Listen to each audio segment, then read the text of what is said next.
Students, welcome to life science class. आज का हमारा लेसन है लाइफ साइंस में नेचुरल रिसोर्सेस। सबसे पहले हम लोग जानेंगे कि what is the difference between source and resource. Source में और रिसोर्स में क्या फर्क है। देखिए, सोर्स होता है जैसे कि हम अगर कहें कि मुझे एक खबर कहीं से मिली, तो किसी ने पूछा कि what is the source of your news, आपकी खबर का सोर्स क्या है। तो हमने क्या दिया कि फला आदमी से मैंने ये खबर मिला, या यूँ कहिए कि न्यूज़पेपर से हमको ये खबर मिला। उसी तरह से सोर्स ऑफ इनकम, इनकम का सोर्स क्या है, बिजनेस हो सकता है, सर्विस हो सकता है, ठीक है। तो इसको हम लोग बोलते हैं ये सोर्स। और रिसोर्स क्या होता है, रिसोर्स होता है कि वो तमाम चीज़ें, वो तमाम अशिया जिसको इंसान खुद जो है अपनी ज़िंदगी में इस्तेमाल करता है। A thing that is usable for human beings, जो इंसानों के लिए, वो तमाम चीज़ें इंसानों के लिए जो इस्तेमाल में आ सके, उसको हम रिसोर्स बोलते हैं। अब यहाँ पर है नेचुरल रिसोर्सेस। नेचुरल रिसोर्स माने वो तमाम रिसोर्सेस जो इस कायनात में पाई जाती है, जो इस दुनिया में पाए जाते हैं।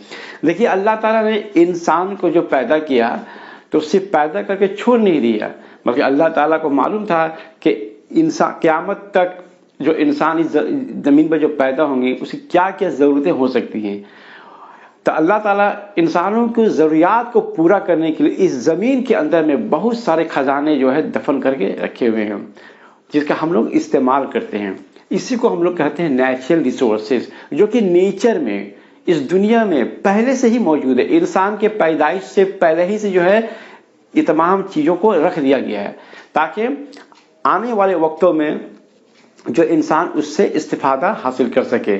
मसलन जैसे फॉरेस्ट, वाटर, एनर्जी, फूड, ये तमाम चीज़ें क्या हैं, ये तमाम चीज़ रिसोर्सेज हैं। एयर, हवा, रिसोर्स एक रिसोर्स है, ये पहले से मौजूद है, दुनिया में पहले से मौजूद है। वाटर पहले से मौजूद, हमारी पैदाइश से पहले से ही वाटर मौजूद है। एनर्जी, सूरज से जो है हमको एनर्जी मिलता है, हीट मिलता है, रोशनी मिलता है, ठीक है।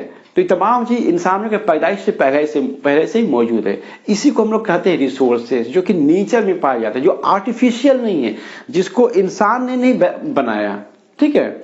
तो ये हुआ नेचुरल रिसोर्सेज। तो आज नेचुरल रिसोर्सेज में सबसे पहले हम फॉरेस्ट का मुताला करेंगे। तो फॉरेस्ट में क्या, फॉरेस्ट मतलब जंगलात, और जंगलात क्या होता है, पेड़ पौधे एक खास मुकाम पर बहुत ज़्यादा कसीर तादाद में अगर मैंने पेड़ पौधे पाए जाते हैं तो उसे हम जंगल कहते हैं, ठीक है। तो फॉरेस्ट, तो सबसे पहले हम लोग देखेंगे कि फॉरेस्ट यानी जंगलात से क्या क्या फायदे हैं, इंसान जंगलात से क्या क्या फायदा हासिल कर सकता है। सबसे पहले देखिए, यहाँ पर लिखा हुआ है एटमॉस्फेरिक रेगुलेशन। एटमॉस्फेरिक रेगुलेशन जब हम कहते हैं तो इससे मुराद हुआ कि इस एटमॉस्फेयर में जो है, जो ऑक्सीजन और कार्बन डाइऑक्साइड गैस का जो तवाज़न है उसको बरकरार रखना, और इसके बरकरार में जंगलात जो है बहुत अहम रोल अदा करते हैं। हम जानते हैं कि इंसान और जानवर जब सांस छोड़ता है तो उससे कार्बन डाइऑक्साइड गैस खारिज होती है।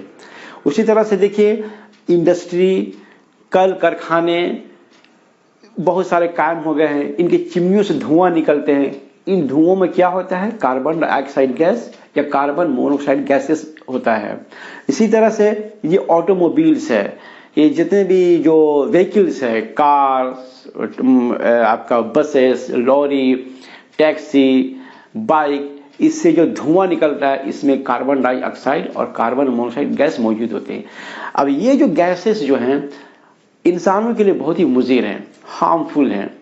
अब जंगलात से क्या फ़ायदा होता है कि ये जो पेड़ पौधे हैं, ये अपनी जो ग़िज़ा तैयार करने के लिए इनको कार्बन डाइऑक्साइड गैस की ज़रूरत होती है।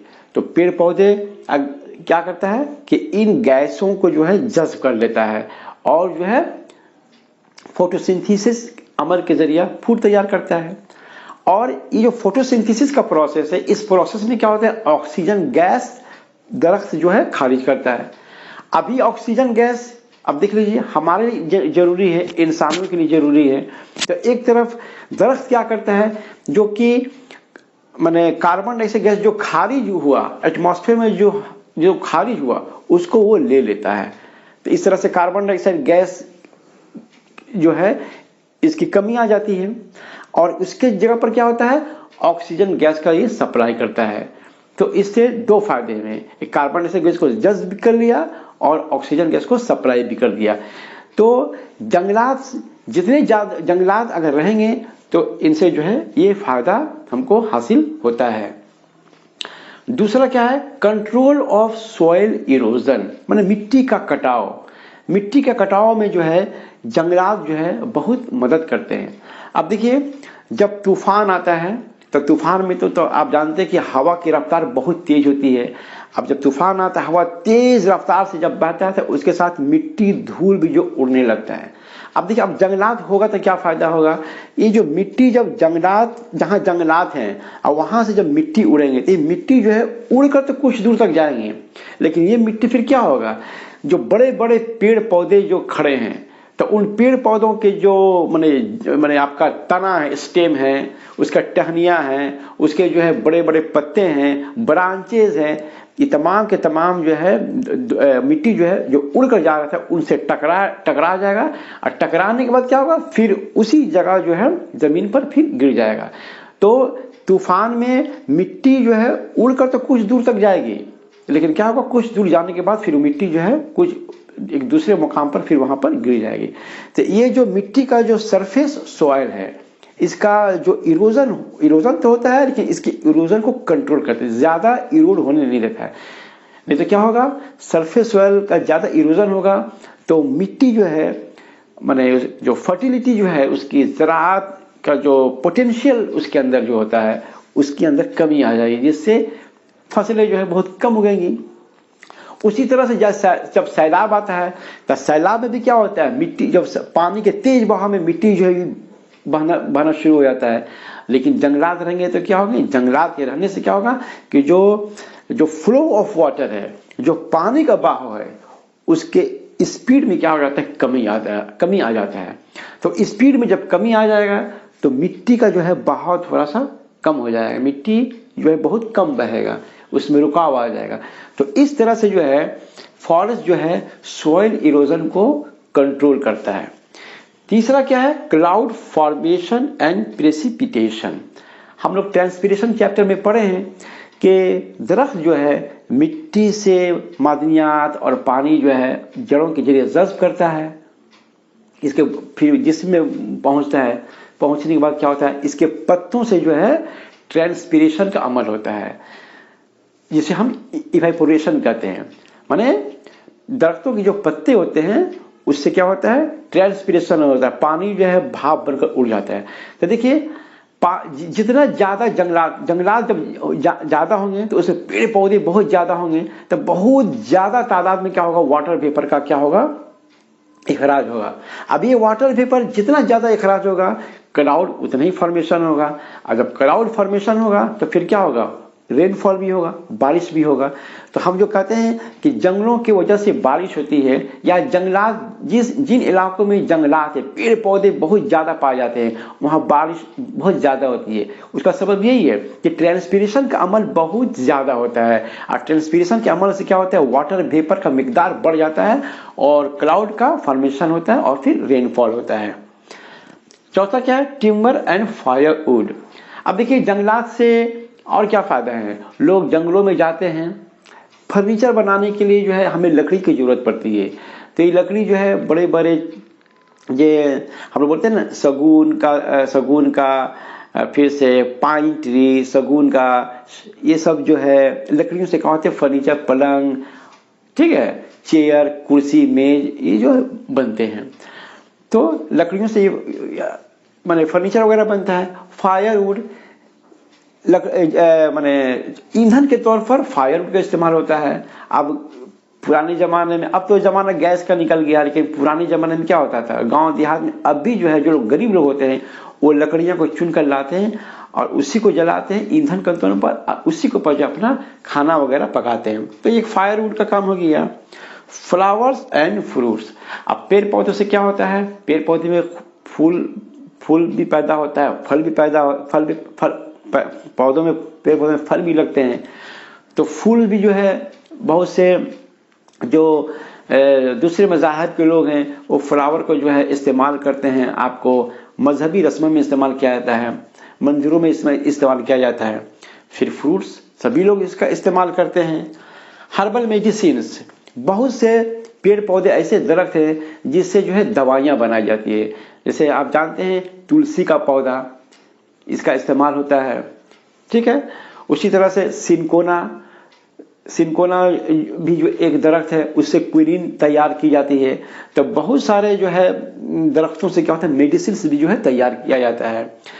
खास करके जो कि नाइट्रोजीनस प्रोडक्ट्स, हम लोग एक्सक्रीशन चैप्टर में पढ़े थे प्लांट एक्सक्रीशन में के माने नाइट्रोजीनस प्रोडक्ट्स जो है वो पौधों से तैयार होता है, जो दवाइयों में इस्तेमाल होता है और बेशुमार चीज़ों में भी उसका इस्तेमाल होता है। उसी तरह से नॉन नाइट्रोजीनस प्रोडक्ट्स भी पौधों से हमें हासिल होता है, जैसे रेजिन हुआ, गोंद हुआ। अच्छा, ये जो रबड़ जो बनता है लैटेक्स, पेड़ पौधों के जो लैटेक्स से जो बनता है रबड़ बनता है। तो इस तरह से दरख्तों से ये भी हमको फायदा है। इसके बाद है फॉडर, अभी जो गाय भैंस जो है, बकरी है जो है, तो इनके लिए भी जो ये ग़िज़ा जो है मुहैया करता है। अब बकरी क्या है, दरख्तों के पत्ते खाकर जिंदा रहते हैं। गाय भैंस जो है किसी मैदान में चली गई, घास उगा हुआ है, वो घास को खाकर जो अपना पेट भरता है। तो इस तरह से फॉडर का भी जो है सप्लाई हो जाता है माने जंगलात में। इसके अलावा देखिए home for birds and wild life.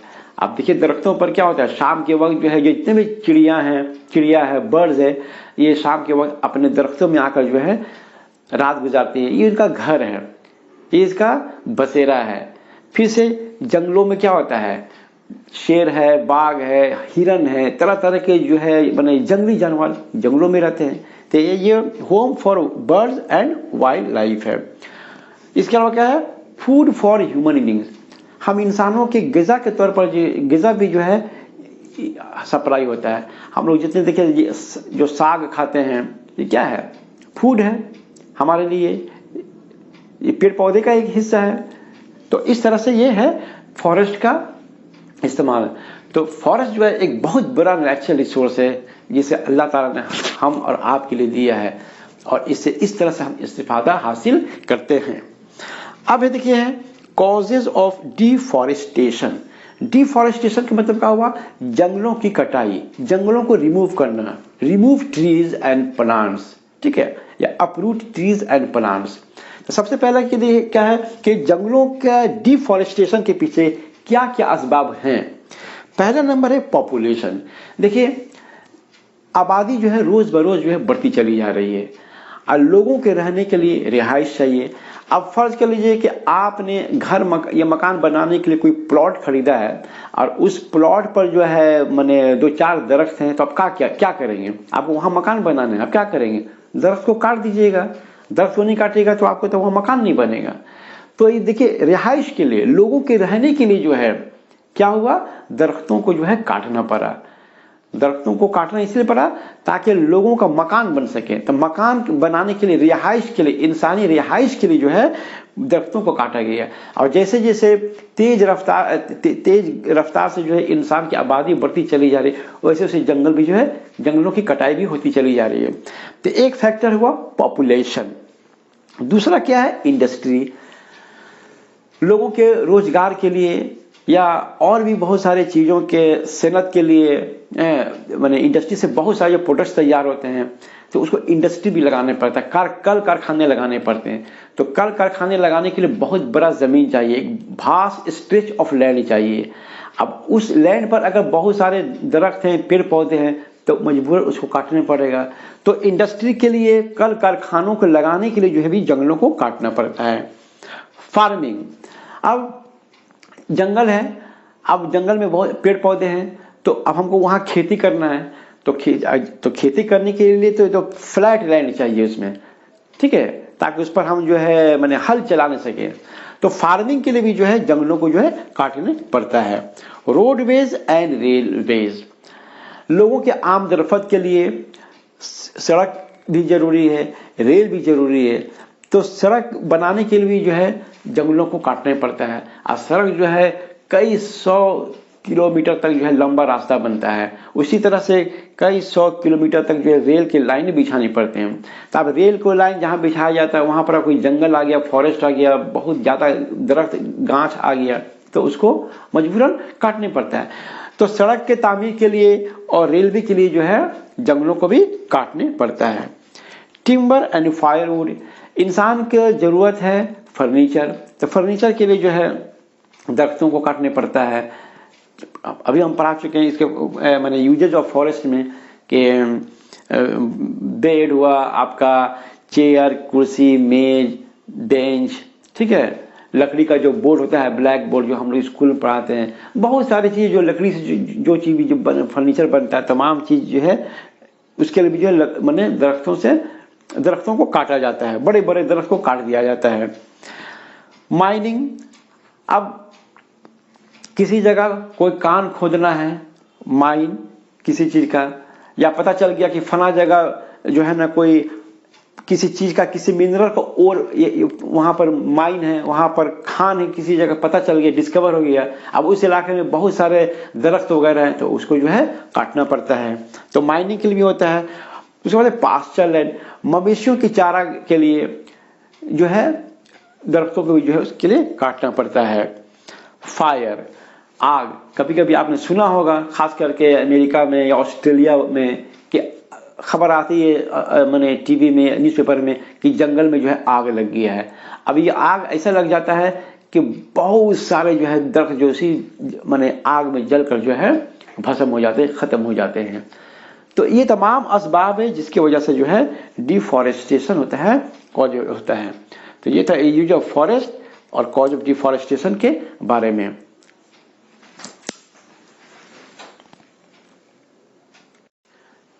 अब हम लोग पढ़ेंगे कि कॉन्सिक्वेंसेस ऑफ डिफॉरेस्टेशन, मतलब जंगलों के कटाई से क्या इसके नतीजे निकलेंगे। तो देखिए जंगलों के कटाई से क्या नतीजे निकलेंगे। जंगलों के कटाई से जब जंगलात थे तो उसे जो हमें फायदा हासिल हो रहा था उन फायदों से हम महरूम हो जाएंगे। सिंपल सी बात है, जो फायदा हमको मिल रहा था जंगलों से उन फायदों से हम महरूम हो जाएंगे। मसलन पहला नतीजा जो ये सब संगीन नतीजे इससे बरामद होते हैं डिफॉरेस्टेशन की वजह से। पहला जैसे है क्लाइमेट चेंज। आज हम और आप सभी की जुबान पर है कि मौसम जो है तब्दील हो गया है, मौसम बदल गया है। जाड़े के सीजन में जो है जाड़ा ठीक से नहीं पड़ रहा है, पूरा सीजन जो है ना गर्मी का ही हो गया है। वजह क्या है कि जंगलों की इतनी ज्यादा कटाई हो गई है, जंगलात जो है अब हमारे माने जमीन से लगभग जो है खत्म ही हो चुके हैं, एकदम बहुत थोड़ा बहुत जो है जंगलात बचा हुआ है। तो ये पेड़ पौधों के कट जाने से क्या नुकसान हुआ कि जो कार्बन डाइऑक्साइड गैस का जो मिकदार जो है ये जो है बढ़ गया है, हमारे एटमॉस्फेयर में इस गैस का क्वांटिटी बढ़ गया है। अभी कार्बन डाइऑक्साइड गैस की एक खुसूसियत ये है कि ये हीट को जज्ब करती है। हीट को क्या करती है? जज्ब करती है, गर्मी को जज्ब करती है। तो हीट को जज्ब करने की वजह से क्या हुआ, या कार्बन डाइऑक्साइड का लेवल जो है एटमॉस्फेयर में बढ़ जाने के सबब क्या हुआ कि अर्थ का जो टेम्परेचर जो है वो तकरीबन 1 डिग्री सेंटीग्रेड बढ़ गया है। ठीक है, जिसको हम लोग बोलते हैं ग्लोबल टेम्परेचर। ग्लोबल टेम्परेचर जो है वो बढ़ गया है। अब टेम्परेचर इतना ज़्यादा बढ़ गया है कि जो आप देखते हैं कि जब गर्मी का सीजन आता है तो 40 डिग्री 45 डिग्री सेंटीग्रेड जो है टेम्परेचर जो है तक चला जाता है और गर्मी से जो है लोग मरने लगते हैं। अब ये जब गर्मी खूब ज़्यादा पड़ती है तो क्या होता है, नदी नाले तालाब जो है सूख जाते हैं, ग्राउंड वाटर जो है ज़मीन के एकदम नीचे चला जाता है। कहीं कहीं तो देहात में जो है कुआं सूख जाता है, चापा ट्यूबवेल से जो है पानी जो है नहीं निकलता है, ये हालत हो जाती है।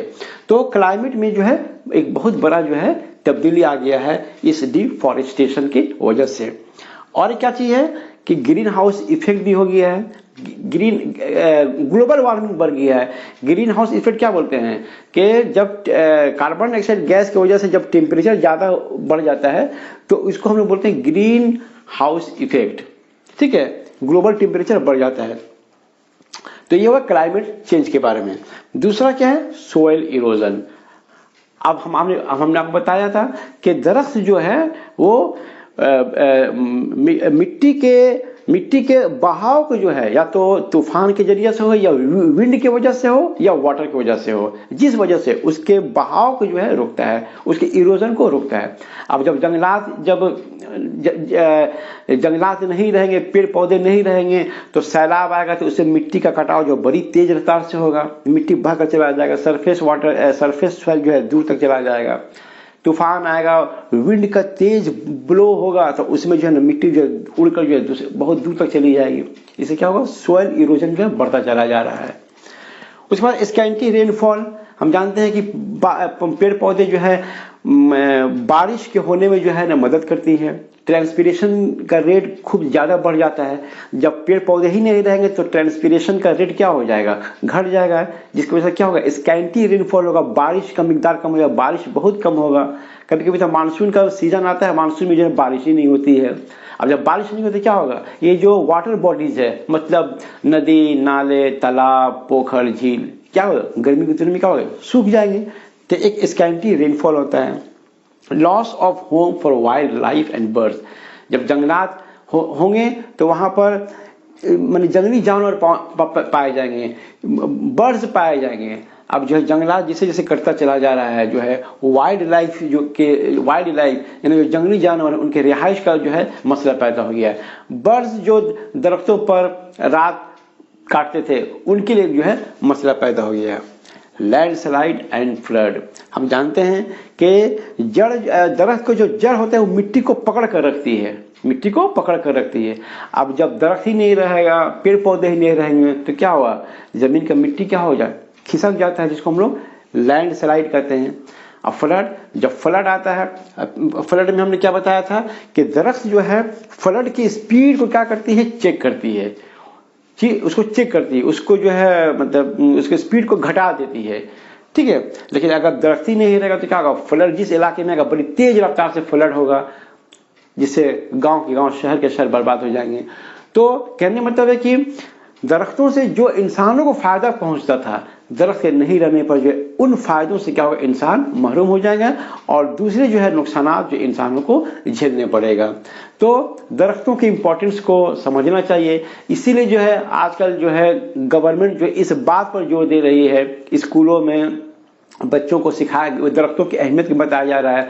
ट्री प्लांटेशन के बारे में जो है ना लोगों के अंदर कॉन्शसनेस पैदा किया जा रहा है, बच्चों के अंदर पैदा किया जा रहा है, बड़े बुजुर्गों को पैदा किया जा रहा है। लोगों को जो है टीवी, न्यूज़पेपर जो है के जरिए से जो है ना माने प्लांट्स का क्या इंपॉर्टेंस है उसको बताया जा रहा है। जगह जगह पर जो है ना दरख्त लगाए जा रहे हैं। एक दरख्त काटो तो दो दरख्त लगाओ। अभी जो है हमारे बंगाल में अम्फान जो तूफान आया था, कितने दरख्त माने उजड़ गए। आप अंदाजा लगा सकते हैं कि कितना नुकसान इससे हम इंसानों को पहुंचने वाला है या पहुंचा होगा, ठीक है। तो हमको चाहिए कि दरख्तों का इम्पोर्टेंस समझे और दरख्त जरूर लगाए। अगर आपका घर है, आपके घर में अगर जगह है, स्पेस है, तो 2-4 जो है गमला वाला ही पौधा क्यों नहीं सही, लेकिन उसको जरूर लगाएं। तो ये था फॉरेस्ट के बारे में, खास मैंने ट्रीज के बारे में, इसकी इंपॉर्टेंस के बारे में। हम उम्मीद करते हैं कि आज का लेसन आपको अच्छी तरह समझ में आया होगा। Thank you very much.